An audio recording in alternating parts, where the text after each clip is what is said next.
Hello everybody. इस lecture में हम देखने वाले हैं रिफ्लेक्शन और रिफ्रैक्शन के बारे में। अगर मैं इन शॉर्ट में अगर रिफ्लेक्शन और रिफ्रैक्शन को समझाऊं तो क्या होगा। देखो, रिफ्लेक्शन का बेसिकली मतलब क्या होता है कि अगर मैंने आपको एक कांच का टुकड़ा दिया और उसको आपने नीचे से पॉलिश कर दिया, उसकी एक सरफेस को पॉलिश कर दिया और उसके ऊपर कोई भी रे ऑफ लाइट आती है, बीम ऑफ लाइट आती है और वो टकरा के बाउंस बैक हो जाती है, स्ट्राइक करके वापस चली जाती है, उसको हम रिफ्लेक्शन बोल देते हैं। और अगर कोई भी रे ऑफ लाइट आती है और आपने एक सरफेस है जिसको आपने पॉलिश नहीं किया, ट्रांसपेरेंट मीडियम है, उससे वो रे ऑफ लाइट पास हो जाती है, तो उस फिनोमिना को हम रिफ्रैक्शन बोल देते हैं। अगर इन शॉर्ट में देखा जाए तो रिफ्लेक्शन का और रिफ्रैक्शन का तो मतलब यही बनता है। क्लियर?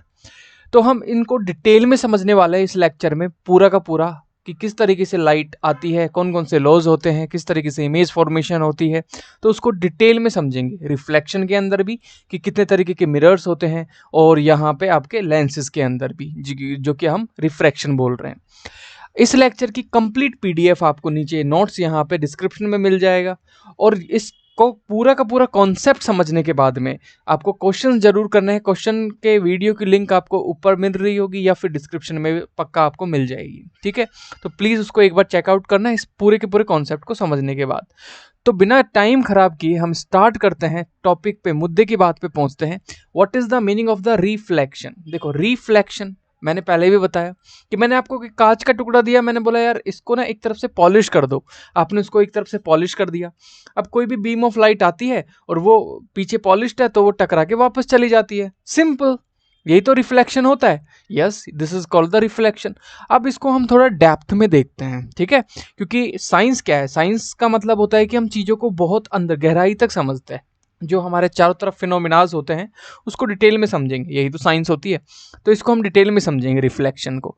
तो रिफ्लेक्शन को अगर मैं देखूं यहाँ पे, तो सबसे पहले लॉज ऑफ रिफ्लेक्शन देख लेते हैं, जो कि बहुत ईजी होते हैं।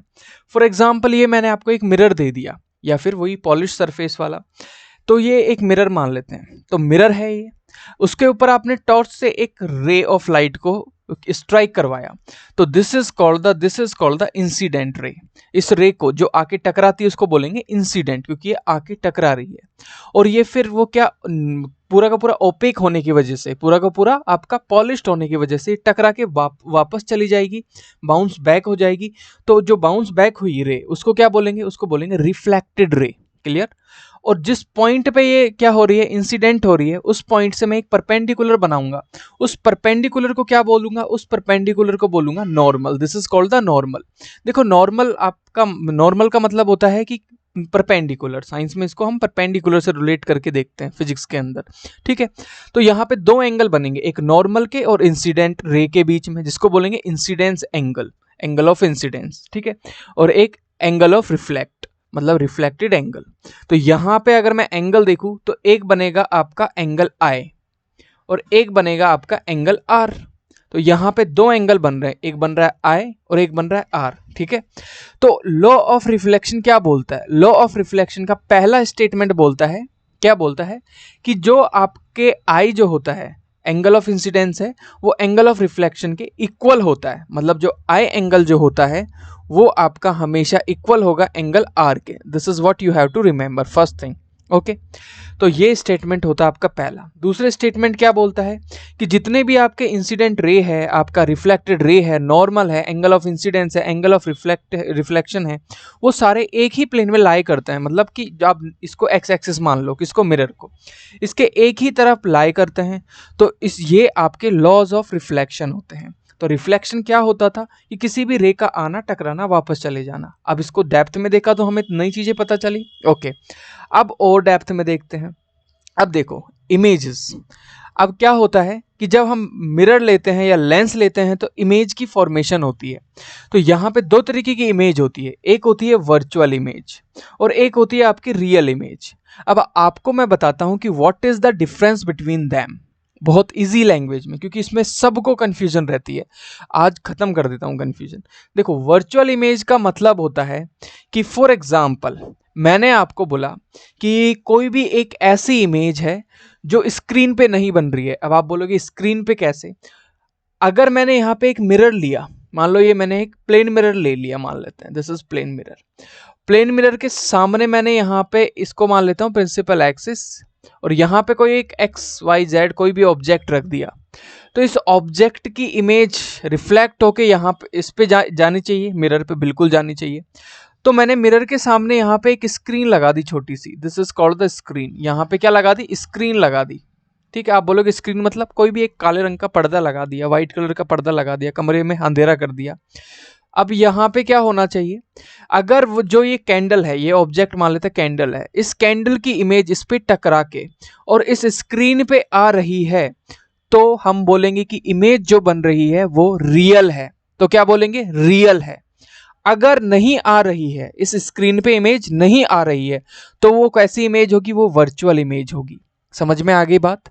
स्क्रीन पे रिफ्लेक्ट होके, जो रिफ्लेक्टिंग साइड किधर है आपकी? मिरर की इस साइड है, और उसी साइड में एक स्क्रीन लगा दूंगा। अगर वो रिफ्लेक्ट होके इमेज स्क्रीन पे बन रही होगी तो बोलेंगे कि इमेज आपकी रियल होगी। नहीं बन रही होगी रिफ्लेक्टिंग साइड की तरफ लगी हुई स्क्रीन पे, तो वो इमेज आपकी वर्चुअल होगी। This is the only difference between the real image and the virtual image. कहाँ देखने को मिलती है आपको रियल इमेज? जब आप मूवी थिएटर में जाते हो, गए होंगे, नहीं गए तो आप जाके देखना, तो वहां पे जो थिएटर में जो मूवी दिखती है ना, वो आपको पर्दे पे दिखती है, सामने थिएटर में पर्दे पे दिखती है। तो पर्दे से जो इमेज बनती है वो रियल इमेज आपको दिख रही है। और वर्चुअल इमेज कहाँ देखते हैं भाई? वर्चुअल इमेज देखते हो जब आप घर में आप अपने मुंह को साफ कर रहे होते हो शीशे के सामने खड़ा होके। तो जो मिरर के सामने आप खड़े हुए हो, तो आपकी इमेज जो बन रही है वो मिरर के अंदर बन रही है। अगर आप पीछे एक पर्दा लगा दोगे ना खुद के, तो आपकी इमेज उस पर्दे में नहीं बनेगी, बिल्कुल नहीं बनेगी, चाहे आगे कर लो पीछे कर लो। तो जो इमेज आपको मिरर में दिखती है नॉर्मली घरों में, वो वर्चुअल इमेज है, और जो आप थिएटर में जाके देखते हो वो रियल इमेज है। समझ पा रहे हो? तो this is the major difference जो कि इमेज फॉर्मेशन में वर्चुअल में और रियल में होता है। मैं इसके अंदर बहुत ज़्यादा साइंस घुसा सकता था, लेकिन I want to keep things very easy. मैं बहुत इजी रखने की कोशिश करता हूँ चीज़ों को। आई होप आपको समझ आ गया होगा कि वर्चुअल में क्या डिफरेंस है और रियल में क्या डिफरेंस है। यही डिफरेंस है। क्लियर? तो ज़्यादा कंफ्यूज नहीं होना, क्योंकि 99.9% लोग वर्चुअल रियल इमेज में ही कंफ्यूज रहते हैं। तो वर्चुअल इमेज आप बोलोगे कि जब रियल इमेज बनेगी कनकेव मिरर में, तो हमने तो कभी देखा ही नहीं। आपने कभी कनकेव मिरर देखा भी है? नहीं देखा ना। लेके आना एक दिन और आप लगा के फिर पीछे स्क्रीन लगाना, गारंटी से आपको दिखेगा। ठीक है?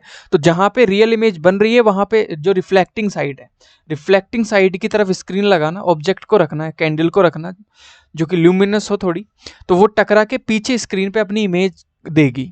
अगर वो रियल इमेज बनाती होगी, तो नहीं बनाती होगी तो सिर्फ आपको मिरर में ही दिखेगा, पीछे स्क्रीन पे नहीं दिखेगा।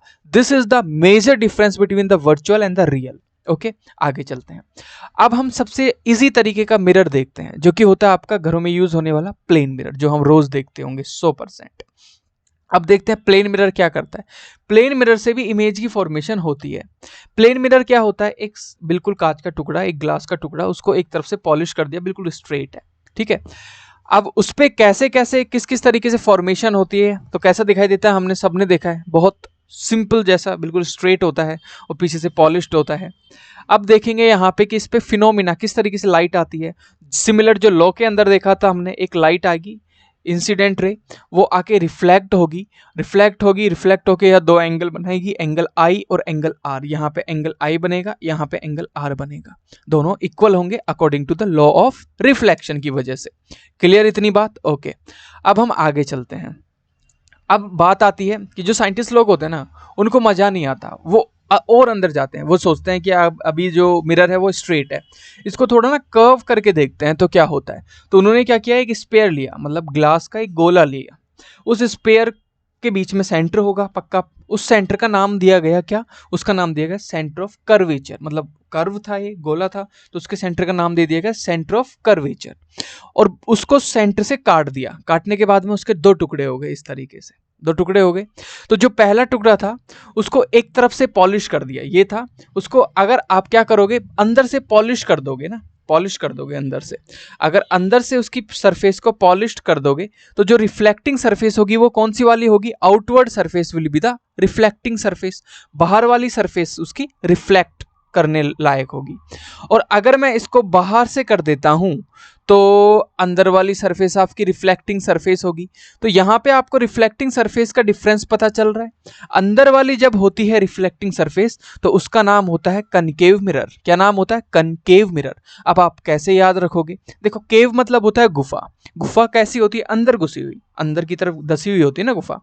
तो गुफा अंदर की तरफ होती है और केव शब्द यहाँ पे आ रहा है। तो जब रिफ्लेक्टिंग सरफेस अंदर की तरफ हो तो मतलब कनकेव मिरर है, और जब रिफ्लेक्टिंग सरफेस आउटर साइड हो तो कन्वेक्स मिरर है। तो यहाँ पे तीन तरीके के आपको मिरर पकड़ा दिए, एक प्लेन मिरर पकड़ा दिया, एक कन्वेक्स और एक कनकेव। और जो ये डिस्टेंस होती है जिसको m और n से रिप्रेजेंट करते हैं, मतलब आप बोल सकते हो कि जो आपकी मिरर को हेमिस्फीयर में कन्वर्ट किया, जो स्फीयर था उसको आपके हेमिस्फीयर में कन्वर्ट किया, तो this distance is known as the aperture. इतना इंपॉर्टेंट है नहीं, बस याद रखना है कि अपार्चर क्या होता है, क्योंकि कई बार टर्म्स आ जाती है याद नहीं रहता। This is not that much important, बस ये याद रखना है सेंटर ऑफ कर्वेचर क्या होता है। सेंटर ऑफ कर्वेचर बहुत इंपॉर्टेंट है। सेंटर ऑफ कर्वेचर वो सेंटर पॉइंट है, मान लो मैंने एक गोला लिया था, एक कांच का गोला लिया, उसका कहीं ना कहीं बीच में सेंटर होगा, उस सेंटर से मैंने इसको काट दिया। दो आपके क्या बने? दो आपके यहाँ पे बन गए, निकल के आए। दो क्या निकल के आए? आपके हेमिस्फीयर, कटोरी जैसे निकल के आई। एक को अंदर से पॉलिश किया, एक को बाहर से पॉलिश किया। जब अंदर से पॉलिश किया तो उसका रिफ्लेक्टिंग सरफेस बाहर वाला हो गया, बाहर से पॉलिश किया तो अंदर वाला उसका रिफ्लेक्टिंग सरफेस हो गया। अब यहाँ पे मेरे पास दो तरीके के कर्व्ड क्या हो गए? मिरर मेरे हाथों में रखे हुए हैं। जो बाहर की तरफ आपका रिफ्लेक्टिंग सरफेस रखता है उसको कन्वेक्स बोल दिया, अंदर वाले को कनकेव बोल दिया। सिंपल। सेंटर ऑफ कर्वेचर समझ आ गया। अब सेंटर ऑफ कर्वेचर क्या दोनों में प्रेजेंट होगा? बिल्कुल होगा, यहाँ पे और यहाँ पे प्रेजेंट होगा। अब हम चलते हैं नेक्स्ट। अब मिरर मेरे हाथों में कितने आ गए? तीन तरीके के मिरर्स आ गए। पहला आया प्लेन मिरर आया, दूसरा आया कनकेव मिरर। कनकेव मिरर क्या होता है? जिसका रिफ्लेक्टिंग सरफेस केव मतलब अंदर की तरफ हो, बार बार ये समझा रहा हूँ।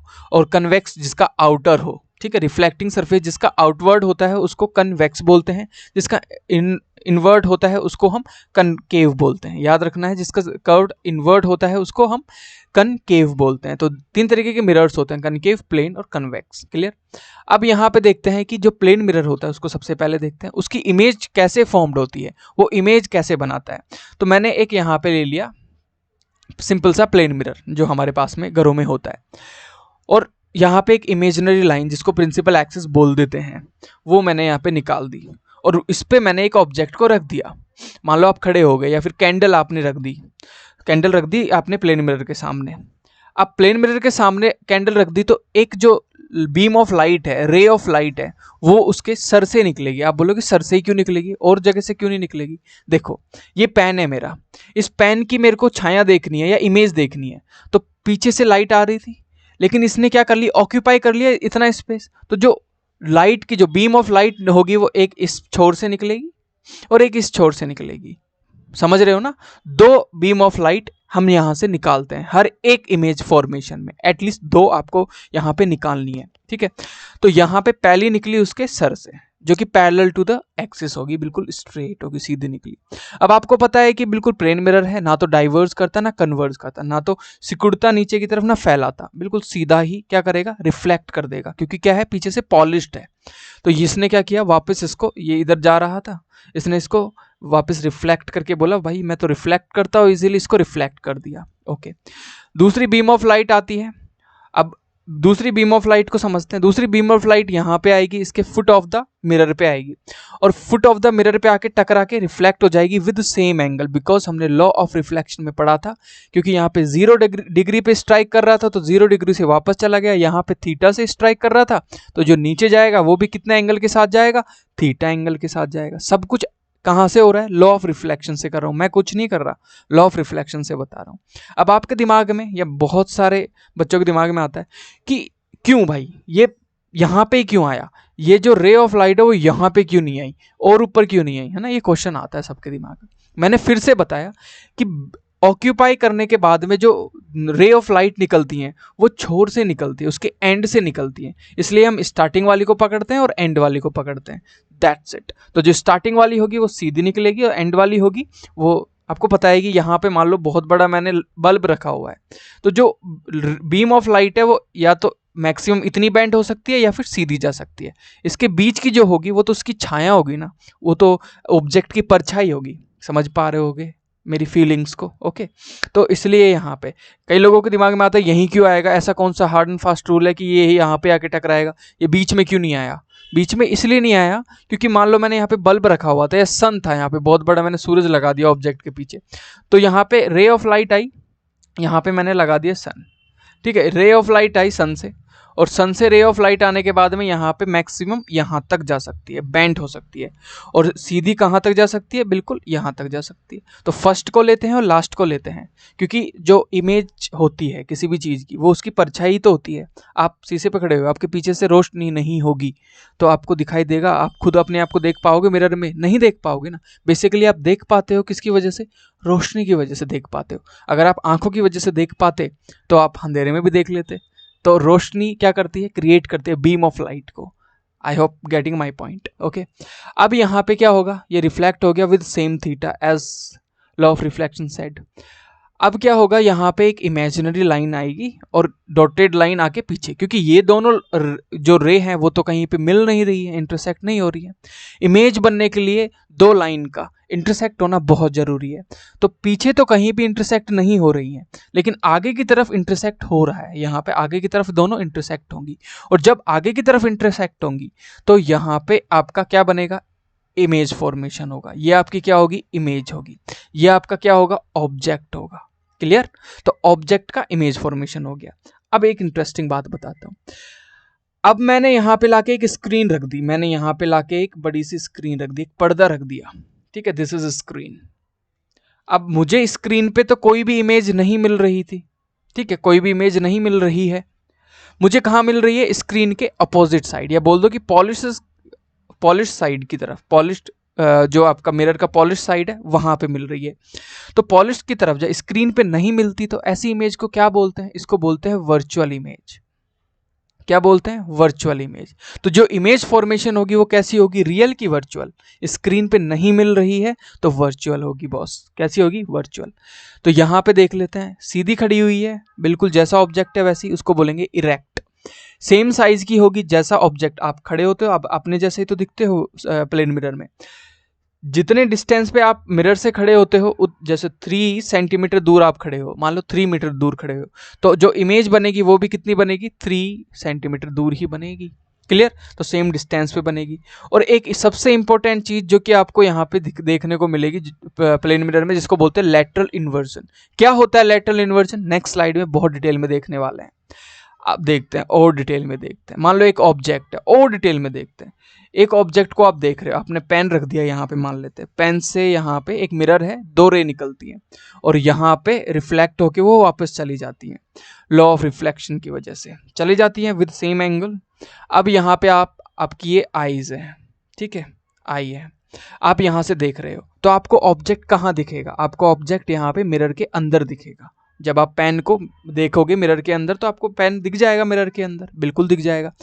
और जो पेन की जो डिस्टेंस होगी ना, वो बिल्कुल एग्जैक्टली सेम डिस्टेंस पे होगा जितने डिस्टेंस पे आपने पेन को रखा था। पेन की ये इमेज है, this is image, this is object, ये आपका ऑब्जेक्ट है। मान लो यहाँ मिरर तक इसकी डिस्टेंस मान लो 10 सेंटीमीटर दूर थी, तो जो मिरर के अंदर जो पेन की इमेज होगी वो भी 10 सेंटीमीटर दूर ही होगी। क्लियर? अब बात आती है लेटरल इन्वर्जन की। लेटरल इन्वर्जन का मतलब होता है जब प्लेन मिरर में आप अपने आप को देखते हो तो लेफ्ट साइड वाला पार्ट राइट में दिखने लगता है, लेफ्ट वाला राइट, राइट वाला लेफ्ट में दिखने लगता है। इस फिनोमिना को बोलते हैं हम लेटरल इन्वर्जन। आई होप इतनी बात समझ में आई होगी कि what is the lateral inversion. जब चीजें उल्टी दिखने लगती है, तो एम्बुलेंस के अंदर होता है, वहां पे एम्बुलेंस उल्टा लिखा जाता है कि आगे वाला अगर मिरर में देखे तो उसको सीधा दिखे। तो लेटरल इन्वर्जन का मतलब होता है जो आगे वाली चीज है वो पीछे दिखने लगे और पीछे वाली चीज आगे दिखने लगे, तो this is called the lateral inversion. Okay, तो ये प्लेन मिरर की बात की हमने। अब हम नेक्स्ट कर्व्ड मिरर पे चलते हैं। कर्व्ड मिरर का पहला जो टाइप ऑफ मिरर है उसको देखेंगे, जिसका नाम होता है कनकेव मिरर। देखो, कनकेव का मतलब मैं पहले भी बता चुका हूं, केव मतलब जिसका रिफ्लेक्टिंग साइड अंदर की तरफ हो, तो ये आपका कनकेव मिरर होता है भाई। ठीक है, समझ में आ गया, this is your concave mirror. Concave mirror को बना लेते हैं और हम यहां पे देखेंगे कि कनकेव मिरर पे जब लाइट आती है, रे ऑफ लाइट आती है, तो वो किस किस तरीके से बिहेव करती है, उनके रूल्स को सीखने वाले हैं। तो कनकेव मिरर में आपको पता है कि एक इमेजिनरी लाइन होती है जो कि उसके पोल से गुजरती है, और पोल से के साथ साथ उसके सेंटर ऑफ कर्वेचर से गुजरती है। और यहाँ पे इस इमेजिनरी लाइन को बोलते हैं प्रिंसिपल एक्सिस। क्या बोलते हैं? Principal axis. जिस पॉइंट से टच करते हुए गुजरती है उसको बोलते हैं पोल। याद रखना, पोल बोलते हैं उसको। ये दोनों पार्ट आपको समझने हैं। समझ में आ गया? इसके बाद में यहाँ पे आपका एक पॉइंट होता है जिसको बोलते हैं सेंटर ऑफ कर्वेचर। उसको सी से रिप्रेजेंट कर सकते हैं या फिर उसको हम यहाँ पे 2F से रिप्रेजेंट कर सकते हैं। 2F का मतलब क्या होता है? जो सेंटर ऑफ कर्वेचर होता है ना, ज़्यादा सेंटर ऑफ कर्वेचर मैंने दिखाया था आपको, जो स्पेरिकल का जो सेंटर होता है वही आपका सेंटर ऑफ कर्वेचर इस हेमिस्फीयर में भी होता है। आप बोलोगे इतना दूर क्यों लिया है? इमेज की फॉर्मेशन को अच्छा दिखाने के लिए हम इसको थोड़ा आगे बनाते हैं। होता वो वहीं पे ही है, लेकिन अच्छे से शो करने के लिए हम इसको थोड़ा आगे बना देते हैं।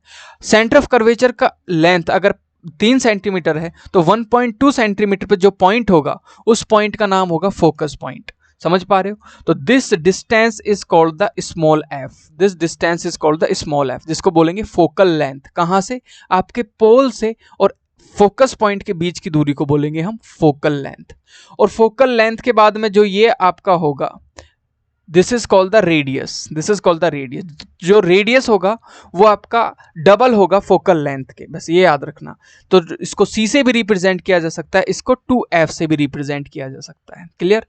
अब यहाँ पे देखते हैं रूल नंबर 1 कि कैसे बिहेव करेगी लाइट। अगर लाइट की जो रे है वो बिल्कुल parallel to the principal axis आ रही है, सीधी आ रही है, और आके क्या कर रही है? टकरा रही है। आपको पता है ये कर्व्ड सरफेस है, और आपको पता है ये क्या करता है? कन्वर्ज करता है, सिकुड़ता है। तो जो रे ऑफ लाइट होगी वो क्या करेगी? इन्फिनिटी से आने वाली, पैरेलल टू एक्सिस से आने वाली, मुड़ के किधर चली जाएगी? फोकस पॉइंट से पास हो जाएगी। इधर से आने वाली टकरा के कन्वर्ज होके फोकस पॉइंट से पास हो जाएगी। This is what you have to remember, पहला रूल। इस दूसरे रूल पे चलते हैं। अगर कोई भी रे ऑफ लाइट कहां पे आ रही है? अगर स्ट्राइक कर रही है आपके पोल पे, आके सीधा पोल पे स्ट्राइक कर रही है, तो वो क्या किस तरीके से बिहेव करेगी? पोल पे स्ट्राइक करने वाली कुछ नहीं, कहीं कन्वर्ज नहीं होगी, क्योंकि ये बिल्कुल पॉइंट, मिड पॉइंट पे आ रही है। तो ये विद सेम थीटा, जितना थीटा यहाँ पे था उतना ही थीटा यहाँ पे होगा, लॉ ऑफ रिफ्लेक्शन की वजह से। तो सेम थीटा से अपने आप को रिफ्लेक्ट कर लेगी। तो दूसरा rule of reflection in concave mirror. तीसरा, अगर आपकी ये आपका क्या होता है? ये आपका फोकस पॉइंट होता है, ये आपका 2F जिसको सेंटर ऑफ कर्वेचर बोलते हैं। अगर सेंटर ऑफ कर्वेचर से कोई भी रे ऑफ लाइट आती है, रे ऑफ लाइट आती है, तो वापस इसी पाथ से वापस चली जाएगी। सेंटर ऑफ कर्वेचर से आने वाली सेंटर ऑफ कर्वेचर से वापस चली जाती है। This is what you have to remember. Okay okay, 3 rules याद रख लें कि इन्फिनिटी से आने वाली फोकस पे और फोकस से आने वाली इन्फिनिटी। तो आपको याद रखना है कि इन तीनों में देखो, फोकस और इन्फिनिटी का ना एक रिश्ता होता है। पूरे चैप्टर में आपको देखने को मिलेगा कि फोकस से आने वाला चीज इन्फिनिटी पे और इन्फिनिटी से आने वाला फोकस पे चला जाएगा। सेंटर ऑफ कर्वेचर से आने वाला सेंटर ऑफ कर्वेचर से वापस लौट जाएगा, और पोल पे आने वाला विद सेम थीटा अपने आप को रिफ्लेक्ट कर लेगा। ये 3 रूल हैं जो कि आपको मिरर में बड़ी हेल्प करने वाले हैं। तो हम देखेंगे यहाँ पे अब इमेज कैसे फॉर्म होगी। तो यहाँ पे सबसे पहले हम ऑब्जेक्ट को सबसे पास रखेंगे, फिर धीरे धीरे धीरे पीछे लेके जाएंगे, फिर देखेंगे किस तरीके से इमेज की फॉर्मेशन होती है। तो सबसे पहले मैं रखता हूँ यहाँ पे, ये आपका क्या है? फोकस पॉइंट है, ये आपका है सेंटर ऑफ कर्वेचर। मैं सबसे पहले जो ऑब्जेक्ट है उसको रखता हूँ आपके पोल और फोकस पॉइंट के बीच में, जो कि आपका क्या है? नियरेस्ट पॉइंट मान सकते हो। तो आपको हमेशा 2 बीम ऑफ लाइट निकालनी है। हम ध्यान से कान को खोल के एकदम अच्छे से सुनना कि जब भी आप बीम ऑफ लाइट निकाल रहे हो तो एक तो जाएगी बिल्कुल पैरेलल टू द एक्सिस। आप बोलोगे क्यों? क्योंकि यहाँ पे लगा दो एक ल्यूमिनस, या बोलो सूरज भगवान को यहाँ पे बिठा दो। जो ये लाइट पीछे से निकालेगा उसकी जो मैक्सिमम कैपेसिटी है, जो परछाई बनाने की ताकत है, वो एक तो स्ट्रेट निकालेगा और एक नीचे निकालेगा। ठीक है, यही चीज आपको ध्यान रखनी है। तो यहाँ पे जो एक रे ऑफ लाइट होगी वो निकलेगी parallel to the principal axis, और दूसरा होगा जो आएगी नीचे की तरफ। अब नीचे की तरफ किधर? ऑब्जेक्ट के सामने। लिसन टू मी, ऑब्जेक्ट के सामने जो भी इंपॉर्टेंट पॉइंट है ना, उस पॉइंट पे स्ट्राइक करवाना है आपको। जैसे अभी ऑब्जेक्ट के सामने इंपॉर्टेंट पॉइंट कौन सा है? पोल है। क्या है? पोल है। तो एक तो आएगा बिल्कुल सीधा इस तरीके से, और आपको पता है इन्फिनिटी से आने वाला, पैरेलल टू एक्सिस आने वाला किससे पास होता है? आपके फोकस पॉइंट से पास होता है। तो यहाँ पे फोकस पॉइंट से पास हो जाएगा, हमने जैसा रूल्स में सीखा था तीनों में।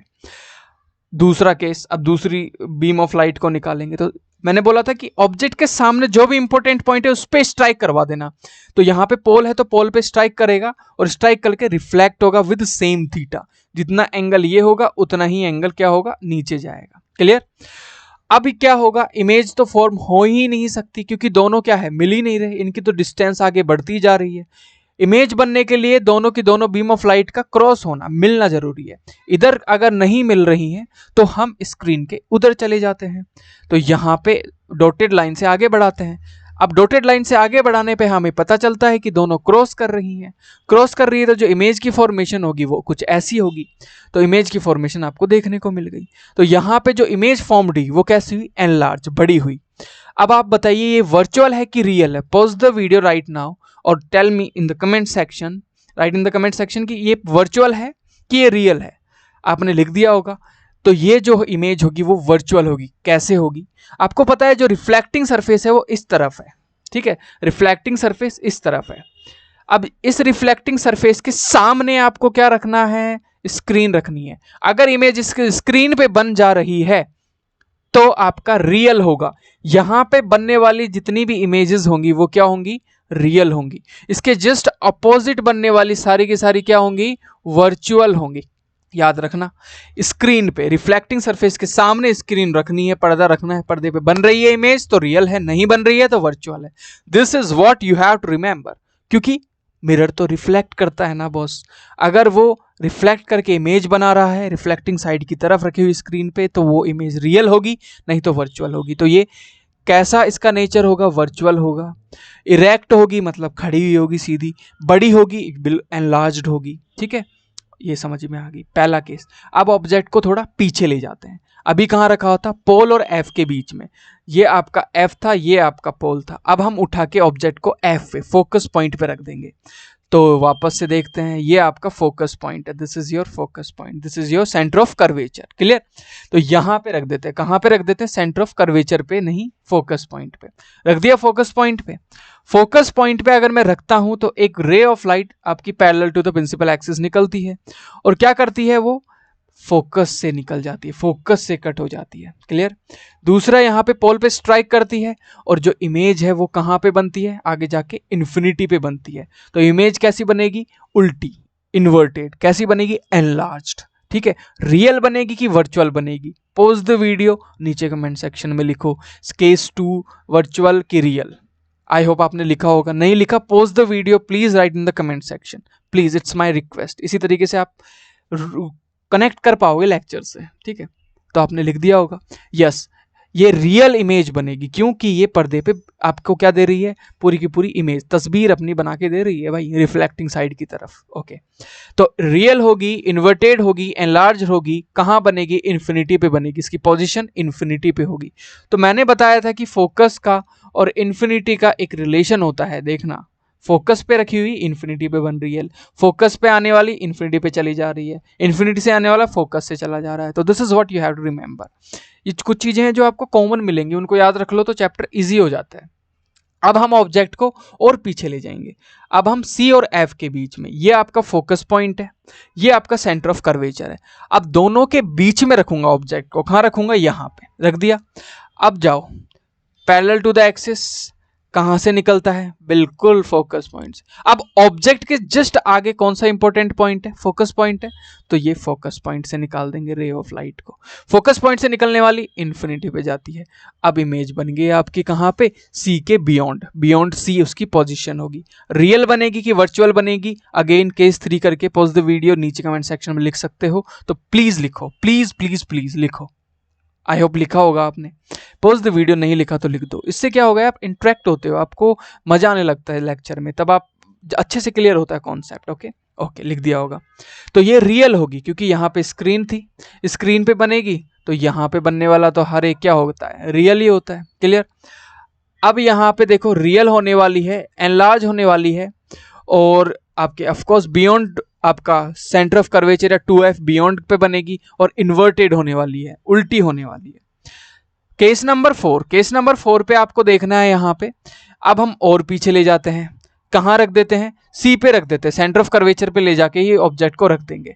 सेंटर ऑफ कर्वेचर पे रखेंगे तो यहाँ पे सीधा एक इन्फिनिटी से पैरेलल आने वाला, एक्सिस से पैरेलल आने वाला निकालेंगे, जो कि कहाँ पे होके जाएगा, फोकस पॉइंट से होके जाएगा।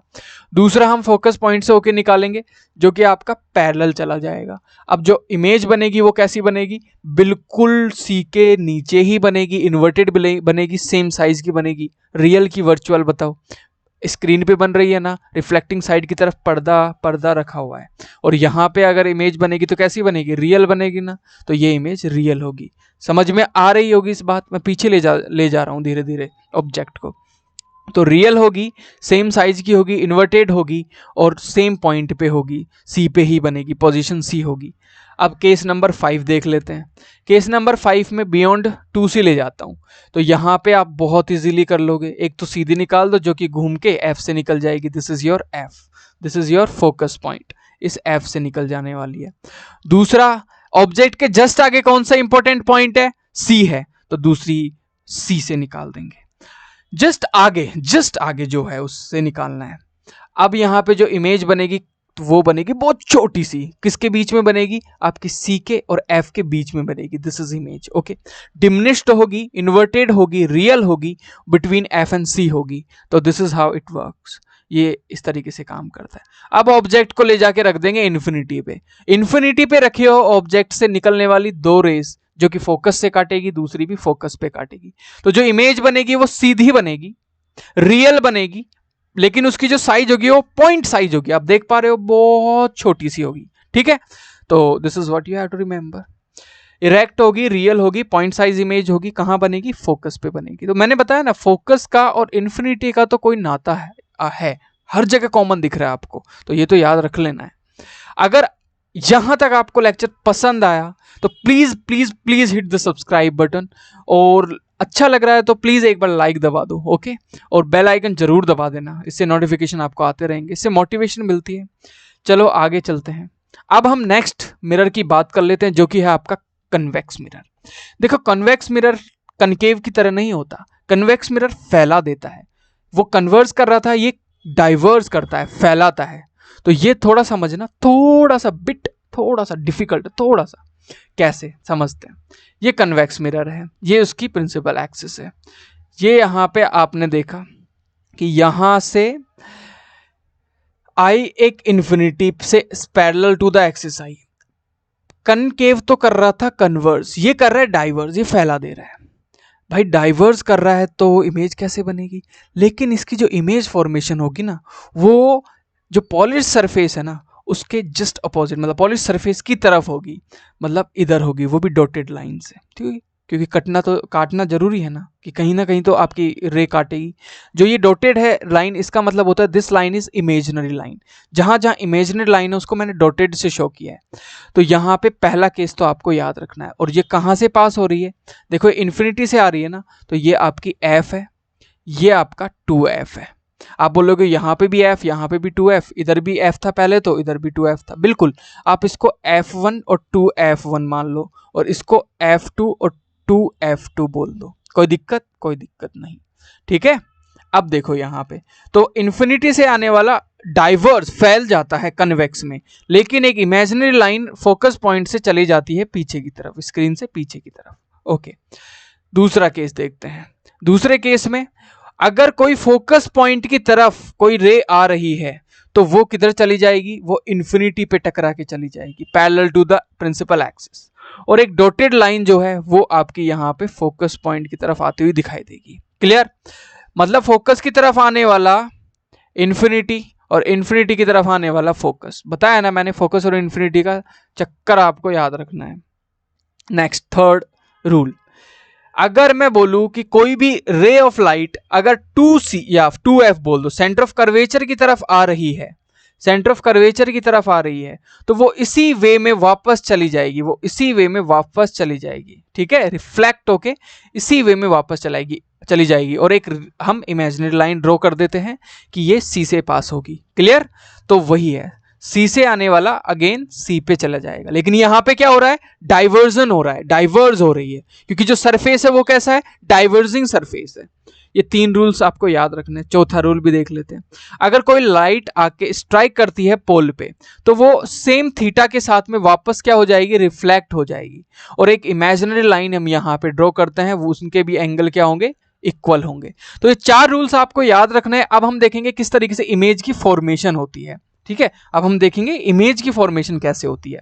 तो अगर ऑब्जेक्ट, पहला केस है, यहाँ पे 2 ही केस होते हैं आपके कन्वेक्स में। पहला केस है ऑब्जेक्ट अगर इन्फिनिटी पे रखा हुआ है, अनंत पे रखा हुआ है, तो अनंत पे रखा हुआ तो सीधा है कि एक पैरेलल टू द एक्सिस आएगा, दूसरा ये टकरा के वापस चला जाएगा। अब यहाँ पे तो कट ही नहीं रहा, लेकिन एक इमेजिनरी लाइन यहाँ पे फोकस पे कट करेगी अपने आप को। किस पे, फोकस पे कट करेगी। दूसरा नीचे की तरफ से आएगा, वो भी पैरेलल टू द एक्सिस होगा और वो भी डाइवर्ज होके क्या चले जाएगा, वापस चला जाएगा। और जो पीछे डॉटेड लाइन है वो भी फोकस पे कट करेगी। जो इमेज बनेगी वो किस पे बनेगी, फोकस पॉइंट पे बनेगी। कैसी बनेगी, बिल्कुल पॉइंट साइज बनेगी, बिल्कुल पॉइंट साइज बनेगी। अब आप मुझे बताओगे कि ये रियल होगी या फिर वर्चुअल होगी। आपको बताना है कन्वेक्स, केस 1, रियल की वर्चुअल। नीचे लिखना है आपको कमेंट सेक्शन में, रियल वर्चुअल केस 1। मैं हर कमेंट को पढ़ता हूं, जो भी आपको नहीं समझ आएगा आई विल डेफिनेटली राइट ये आपका पॉइंट गलत है, इस तरीके से है। तो प्लीज आपको लिखना है। Pause the video right now. Okay, I hope आपने लिखा होगा। अब देखते हैं कि रियल होगा कि वर्चुअल होगा। तो यहां पे आपको पता है रिफ्लेक्टिंग सरफेस किधर है बॉस, रिफ्लेक्टिंग सरफेस है इधर वाला। तो मेरे को जो स्क्रीन रखनी है वो किधर रखनी है, इधर रखनी है। यहां पे मैंने स्क्रीन रख दी, ठीक है, कोई भी पर्दा रख दिया ब्लैक कलर का, ब्लू कलर का। और जो इमेज बन रही है वो किधर बन रही है, स्क्रीन के इधर की तरफ। तो यहां पे बनने वाला हर एक इमेज कैसा होगा, वर्चुअल होगा। तो ये जो इमेज बनेगा वो भी वर्चुअल बनेगा। और एक बहुत इंटरेस्टिंग बात, कन्वेक्स मिरर कभी भी रियल इमेज बना ही नहीं पाता। कन्वेक्स मिरर कभी भी रियल इमेज नहीं बना सकता, याद रखना, नोट कर लेना इसको। दूसरा और फाइनल केस कन्वेक्स का, इन्फिनिटी और पोल के बीच में, क्योंकि ये आगे पीछे कितना भी कर लो आप, बस साइज बढ़ जाएगी लेकिन पोजीशन, आपका नेचर सेम रहेगा। ठीक है, अब देखो, अगर मैंने पोल के दिस इज पोल और दिस इज इन्फिनिटी, पोल और इन्फिनिटी के बीच में कहीं पे भी ऑब्जेक्ट को रख दो तो एक सीधा जाएगा और फोकस से निकलेगा पीछे डॉटेड लाइन के साथ में। दूसरा पोल यहां पे सी की तरफ जाने की कोशिश करेगा और सी से जाने वाला वापस सी को रवाना हो जाता है, रिफ्लेक्ट होके विद द सेम पाथ। तो यहां पे जो इमेज बनेगी वो कैसी बनेगी, देखो ध्यान से, छोटी बनेगी। और कहां बनेगी, पोजीशन जरूर याद रखना। पोजीशन होगा आपका, ये है आपका फोकस पॉइंट, ये है आपका सेंटर ऑफ कर्वेचर, और ये था आपका पोल। तो पोल और फोकस पॉइंट के बीच में हमेशा आपको कन्वेक्स के अंदर इमेज फॉर्मेशन दिखेगा, हमेशा छोटा दिखेगा। लेकिन जैसे जैसे जैसे पास लाओगे ना, तो जो साइज ऑफ इमेज है वो थोड़ा सा बढ़ेगा, ज्यादा नहीं, थोड़ा सा बढ़ेगा, बस इतना फर्क पड़ेगा। तो यहां पे कन्वेक्स के सिर्फ 2 ही केसेस हैं, तो दोनों याद रखना है। और हमेशा कन्वेक्स के अंदर कैसी इमेज बनेगी, हमेशा वर्चुअल बनेगी। This is what you always have to remember, हमेशा वर्चुअल। क्यों, स्क्रीन इधर थी रिफ्लेक्टिंग साइड की तरफ, लेकिन इमेज बन रहा है इधर। This is what you have to remember, please please लिख लेना इसको कहीं पे। अब आप बोलोगे फोकस पॉइंट पे रखोगे तब क्या होगा, यहाँ पे भी तो एक फोकस पॉइंट होगा, यहाँ पे भी तो आपका सेंटर ऑफ कर्वेचर होगा। आप कहीं पे भी रखो, कन्वेक्स के अंदर फोकस, मतलब बोला ना, पोल और इन्फिनिटी के बीच में कहीं पे भी रखो, जो इमेज बनेगी वो हमेशा ऐसी ही बनेगी। बस थोड़ा पास लाने पे थोड़ी सी साइज बढ़ जाएगी।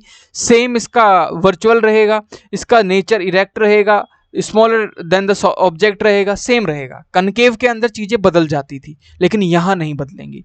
ओके, चलो लेट्स मूव फर्दर, आगे चलते हैं। अब हम बात करेंगे मिरर्स फॉर्मूला की। देखो, मिरर फॉर्मूला को समझने से पहले मैं आपको एक बात समझाना चाहता हूं। 3 टर्म्स होती हैं मिरर फॉर्मूला, मैं लिख देता हूं पहले आपके लिए। 1/v plus 1/u is equal to 1/f। अब आप पूछोगे what is v, this is small v, what is u, what is f। देखो, v जो होता है ना, वो होता है आपका इमेज से पोल की डिस्टेंस। ये आपका पोल है, इमेज मान लो ये आपका सेंटर ऑफ कर्वेचर है, ये आपका फोकस पॉइंट है। इमेज आपका यहां पे बन रहा है, नीचे की तरफ बन रहा है। तो इमेज से पोल की डिस्टेंस जो होगी ना, उसको बोलेंगे क्या, v बोलेंगे। और ऑब्जेक्ट से पोल की डिस्टेंस को बोलेंगे हमेशा क्या, u बोलेंगे। और जो फोकल लेंथ होगा ना आपके मिरर का, उसको स्मॉल f बोलेंगे। तो this is the relation between 1/v plus 1 में u इज इक्वल टू 1 में फोकल लेंथ।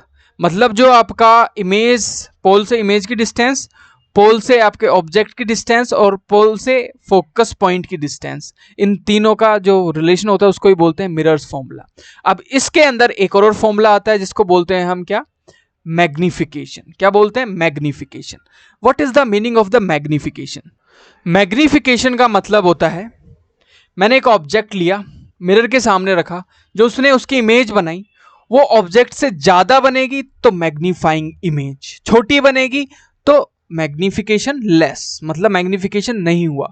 तो मैग्निफिकेशन का मतलब है इमेज का बड़ा या छोटा बनना। तो बेसिकली किससे रिलेटेड है ये आपका रिलेटेड है आपके हाइट ऑफ द इमेज से और हाइट ऑफ द ऑब्जेक्ट से। तो मैग्निफिकेशन जो होता है height of image with respect to height of object. This is what you have to remember. इसका जो फॉर्मूला होता है वो दो फॉर्मूले होते हैं। एक होता है आपका यहां पे magnification is equal to minus v upon में यू। आप बोलोगे माइनस वी अपॉन में यू मतलब वी वही वी है जो इस फॉर्मूले में यूज हुआ है। वी का मतलब है पोल से और आपके इमेज की डिस्टेंस, वो भी माइनस के साइन के साथ में, और u वही u है जो आपका ऑब्जेक्ट से पोल की डिस्टेंस। पहला फॉर्मूला मैग्निफिकेशन का। दूसरा फॉर्मूला भी होता है मैग्निफिकेशन का जो होता है height of the image divided by height of the object. मतलब ऑब्जेक्ट के रिस्पेक्ट में इमेज की हाइट कितनी है उसको ही तो मैग्निफिकेशन बोलेंगे ना बॉस। तो this is how we will define the magnification. Clear? तो मैग्निफिकेशन क्लियर हुआ। और मिरर फॉर्मूला 1/v प्लस में 1/u प्लस में 1/m। These are the formulas which we will use to solve the any numerical. Okay, let's move further. Next चलते हैं। एक सबसे important चीज, when we will use this formula, हम जब भी इस फॉर्मूला को यूज करेंगे तो यहां पे कंफ्यूजन होगी कि v की वैल्यू माइनस में लूं, u की वैल्यू माइनस में लूं कि प्लस में लूं, f की वैल्यू माइनस में लूं कि प्लस में लूं। किस तरीके से डिसाइड करना है? देखो, इसको बोलते हैं साइन कन्वेंशन फॉर मिरर्स या फिर इन मिरर्स। यहां पे आपने एक मिरर लिया, अब यहां पे साइन का जो ध्यान रखना है कि पॉजिटिव लेना है कि नेगेटिव लेना है, वो बिल्कुल आपको मैथ वाला कॉन्सेप्ट लगाना है। मैथ के अंदर हम किसी भी एक्स एक्सिस और वाई एक्सिस पे माइनस प्लस कैसे कंसिडर करते हैं कि जो एक्स एक्सिस के पॉजिटिव साइड पे आता है ना, this is the positive side of the X axis, this is the negative side of the X axis, this is the positive side of the Y axis, this is the negative side of the Y axis. तो जो भी आप distance ले रहे हो बिना घबराए आपको इसी चीज को फॉलो करना है, नहीं तो चीजों को रटते रह जाओगे और चीजें गलत होंगी। जो भी डिस्टेंस इधर आ रही है, जो भी डिस्टेंस इस पे आ रही है उसको नेगेटिव में लो, जो भी डिस्टेंस इधर आ रही है उसको आप पॉजिटिव में लो। गारंटी दे रहा हूं, मैं लिख के दे रहा हूं, कोई भी क्वेश्चन गलत नहीं होगा। आपको इस साइन कन्वेंशन को फॉलो करना है। अगर नीचे की तरफ कोई भी डिस्टेंस आ रही है, जैसे कि इन्वर्टेड आपका इमेज बन रहा है, इमेज की हाइट लेनी है तो नेगेटिव लो। अगर ऊपर की तरफ इरेक्ट इमेज बन रही है तो पॉजिटिव लो। This is how you have to consider positive negative, जिसको बोलते हैं हम साइन कन्वेंशन। तो ये फॉर्मूला और साइन कन्वेंशन याद रखना है। अब हम मूव करते हैं रिफ्रैक्शन की तरफ। रिफ्रैक्शन की तरफ मूव करने से पहले आपको, अभी तक अगर आपने चैनल सब्सक्राइब नहीं किया है, please please please hit the subscribe button यार। रिफ्रैक्शन का मतलब मैं ऑलरेडी बता चुका हूं कि refraction occur only in transparent medium. कोई भी ट्रांसपेरेंट मीडियम में जैसे ग्लास है, उससे लाइट का पास हो जाना। पहले एयर में चल रहा था आराम से लाइट, बीच में आपने लाके खड़ा कर दिया क्या, ग्लास में आते उसकी स्पीड धीरे हो जाएगी, ठीक है ना, तो वो पास होके निकल जाएगा, फिर से सेम स्पीड में आ जाएगा। इस फिनोमिना को ही हम रिफ्रैक्शन बोल देते हैं बॉस। आराम से लाइट आ रही थी, वैक्यूम में आ रही थी, बोल दो एयर में आ रही थी, आते आते आते आपने बीच में रख दिया ग्लास से टकराई, टकराने के बाद में उसकी स्पीड क्या होगी, स्लो। जैसे आप रनिंग कर रहे हो, आप रोड पे रनिंग कर रहे हो, बहुत तेज भाग रहे हो, बीच में बहुत ज्यादा रेत की वाली जगह आ जाती है तो आपकी स्पीड कम हो जाएगी, फिर से रोड आ जाती है, फिर से आप उसी स्पीड से चलने लग जाओगे। तो इससे रिलेट कर लो आप कि आप बाइक चला रहे हो, कार चला रहे हो, कार के 2 व्हील्स हैं, आप चला रहे हो बिल्कुल एक प्लेन रोड पे, आपकी जो डामर की रोड है, बिटुमिन की रोड है, आप चला रहे हो, बीच अचानक से क्या आ गया आपके सामने, एक रेत आ गई, बहुत ज्यादा रेतीली जगह आ गई, तो आपकी जो स्पीड होगी वो स्लो हो जाएगी। फिर से आप जैसे ही रोड पे जाते हो फिर से स्पीड सेम हो जाएगी।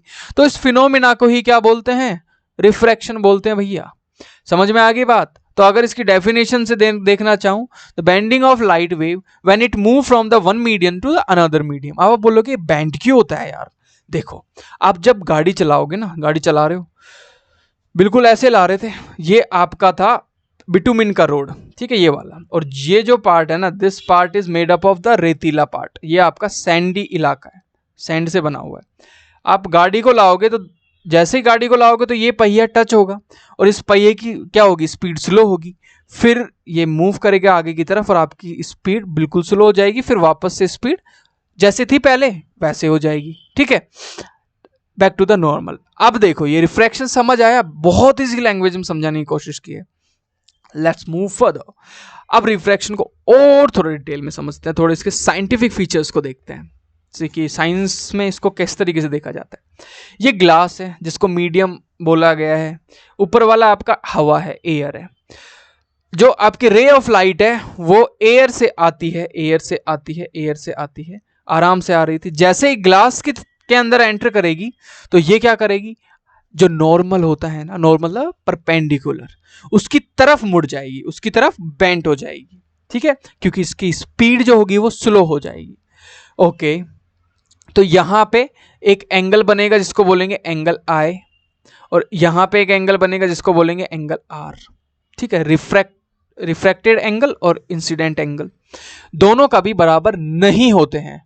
किसके केस में, रिफ्रैक्शन के केस में जो एंगल आई होता है will does not equal to angle r, ये दोनों कभी भी बराबर नहीं होंगे in the case of refraction. Okay, वापस से ये निकल जाएगा, वापस से निकल जाएगा, तो फिर ये क्या कर रहा है, जब ये डेंसर मीडियम में घुस रहा था, अब डेंसर मीडियम क्या होता है, घना मीडियम, जिसका डेंसिटी ज्यादा हो, जिसके पार्टिकल्स बिल्कुल पास पास हो, तो डेंसर मीडियम में घुसते टाइम इसकी स्पीड कम होती है, जैसे ही कम होती है गाड़ी की स्पीड तो वो सीधी होने लगती है, सीधी होने का मतलब है नॉर्मल की तरफ मूव करने लगती है, जैसे इसकी स्पीड तेज होती है तो ये नॉर्मल से दूर जाने लगती है।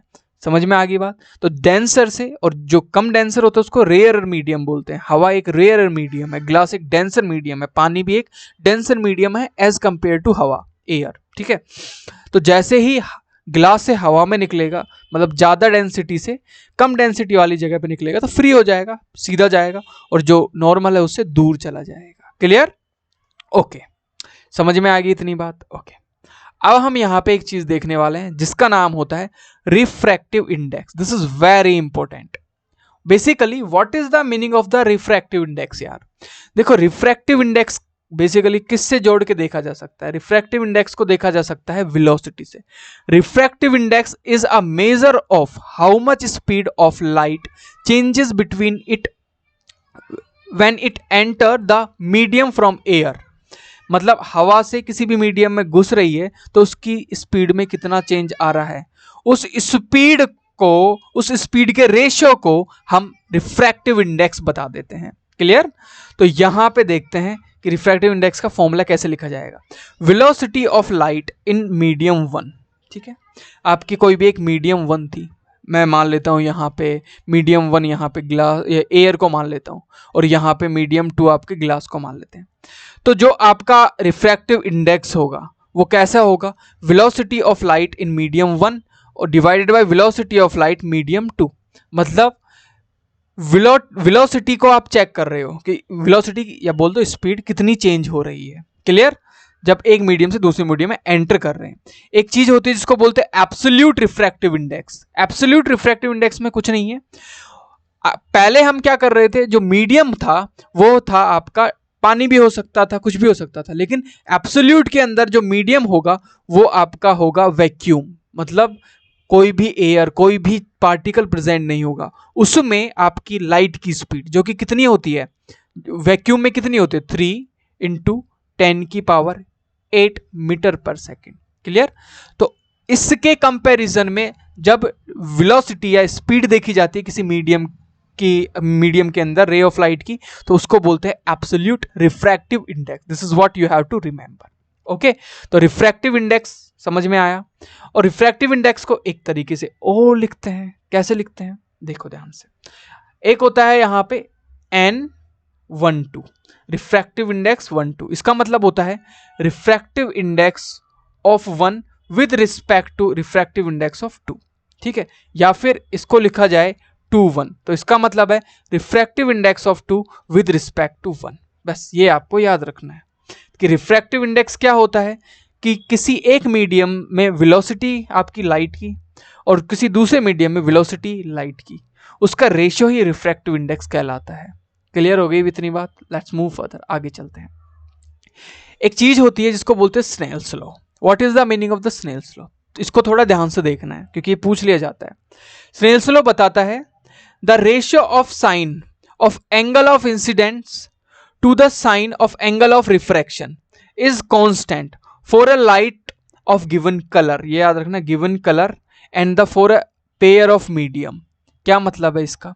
इसका मतलब है कि यहां पे जो एंगल ऑफ आई बनेगा ना और नीचे यहां पे एंगल ऑफ आर बनेगा ना, अगर मैं यहां पे साइन थीटा की जगह एंगल आई लिखूं डिवाइडेड बाय ट्रिग्नोमेट्री का साइन आर लिखूं, तो किसी भी गिवन मीडियम के लिए और किसी भी गिवन एक कलर के लिए आपको कलर भी नहीं बदलना और आपको यहां पे मीडियम्स भी नहीं बदलने, तो इन दोनों का जो रेशियो रहने वाला है वो हमेशा कांस्टेंट रहेगा।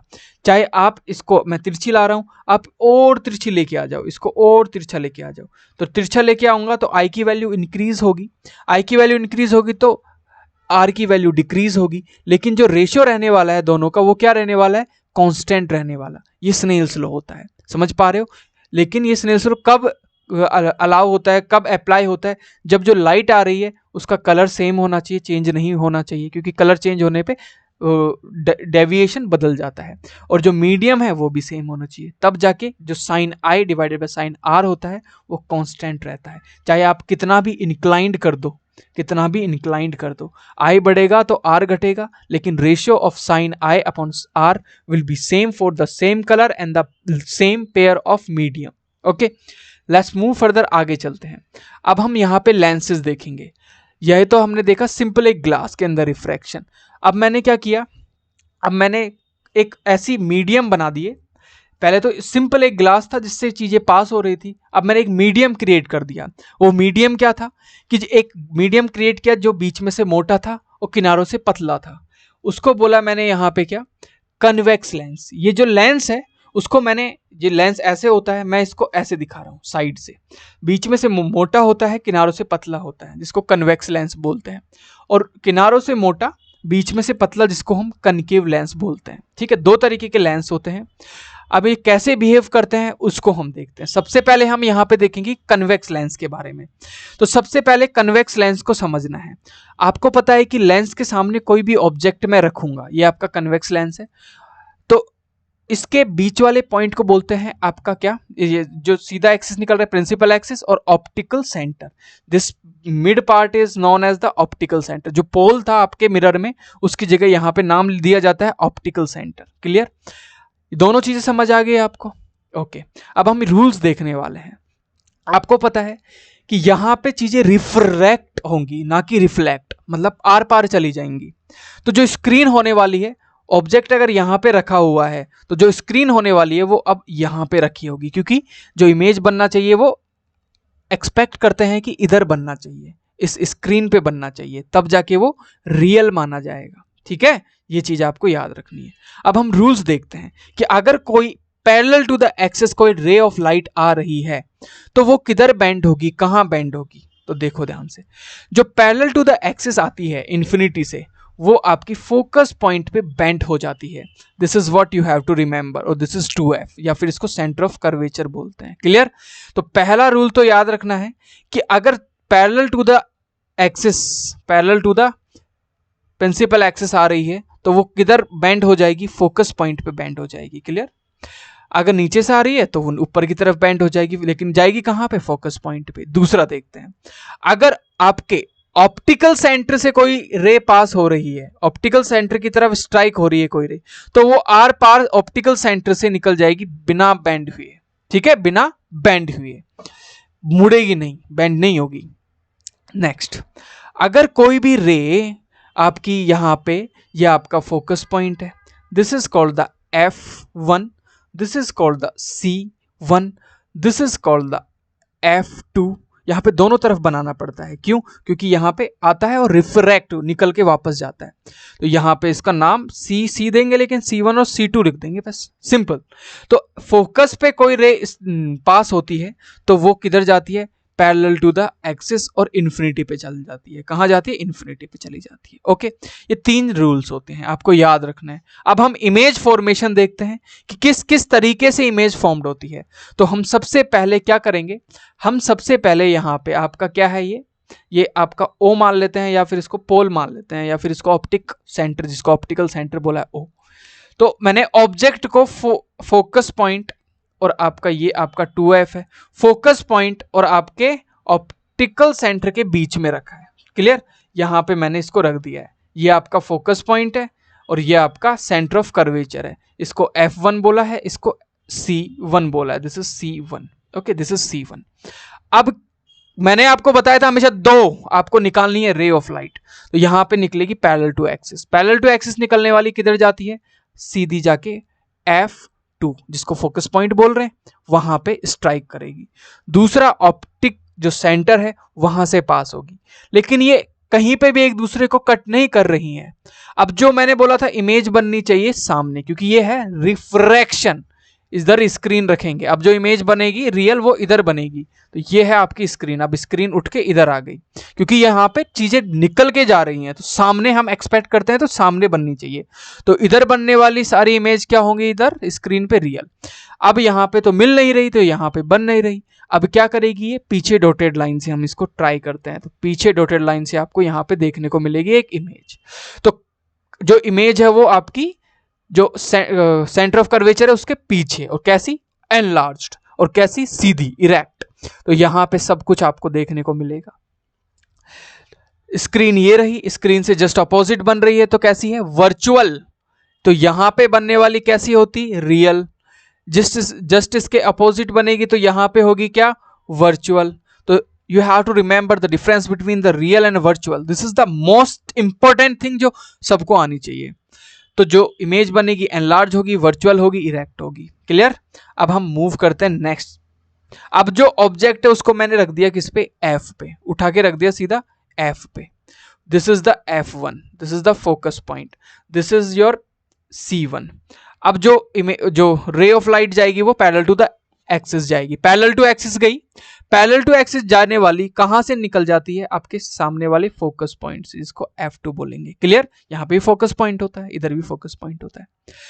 दूसरी ऑप्टिक आपके सेंटर से, ऑप्टिकल सेंटर से निकल जाएगी, जो कि मैंने बोला ऑब्जेक्ट के जस्ट आगे वाला जो भी इंपॉर्टेंट पॉइंट है उससे काट देते हैं, तो ऑप्टिक से मैंने काट दिया।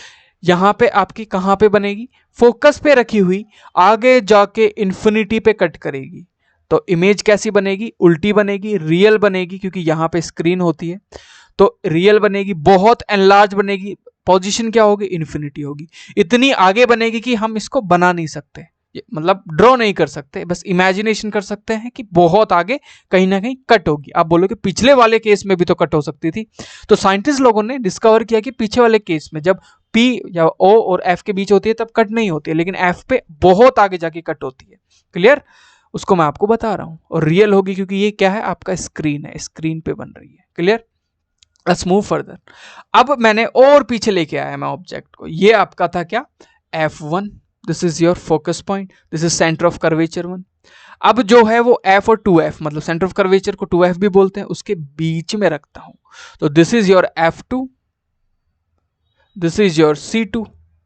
अब जो ऑब्जेक्ट है वहां, उसको मैंने फोकस पॉइंट और सेंटर ऑफ कर्वेचर के बीच रखा, तो पैरेलल एक्सिस सीधी जाएगी, फोकस से निकलेगी और ऑप्टिक सेंटर पे निकलेगी। जो इमेज बनेगी बियॉन्ड सेंटर ऑफ कर्वेचर, और इधर आपकी क्या होती है? स्क्रीन होती है।